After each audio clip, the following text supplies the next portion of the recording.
नाजरीन, बिहार असेंबली इंतखाबात के लिए अपोजिशन इत्तेहाद इंडिया ब्लॉक ने अपनी हिकमत अमली वाज़े कर दी है। इत्तेहाद ने आरजेडी के रहनुमा तेजस्वी यादव को वजीर आला का उम्मीदवार नामजद किया है। ये ऐलान कांग्रेस के सीनियर रहनुमा अशोक गहलोत ने किया।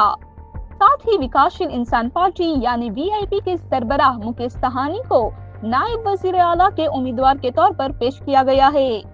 इस फैसले की हिमायत कांग्रेस सदर मल्लिकार्जुन खड़गे और राहुल गांधी ने भी की। इंडिया ब्लॉक का कहना है कि इस फैसले से इत्तेहाद में मौजूद इख्तलाफात खत्म होंगे और इंतखाबी मुहिम मजबूत होगी। नाजरीन, मुकेश साहनी पहले बॉलीवुड में सेट डिजाइनर रहे हैं। वो सियासी इत्तेहाद बदलने के लिए भी जाने जाते हैं। 2020 के इंतखाबात में इनकी पार्टी ने 4 सीटें जीती थी, लेकिन खुद वो इलेक्शन हार गए थे। बाद में इन्हें नीतीश कुमार की कैबिनेट से बीजेपी के साथ इख्तलाफात की वजह से हटा दिया गया था। अपोजिशन इत्तेहाद ने दावा किया है कि वो करप्शन से पाक हुकूमत देगा, जबकि बीजेपी के इन इल्जामात की भी तरदीद की गई है कि आरजेडी के पुराने दौर में बदउनवानी थी। दूसरी जानिब बीजेपी ने इंडिया ब्लॉक को कमजोर इत्तेहाद करार देते हुए तेजस्वी यादव और मुकेश साहनी की क़यादत पर सवाल उठाए हैं।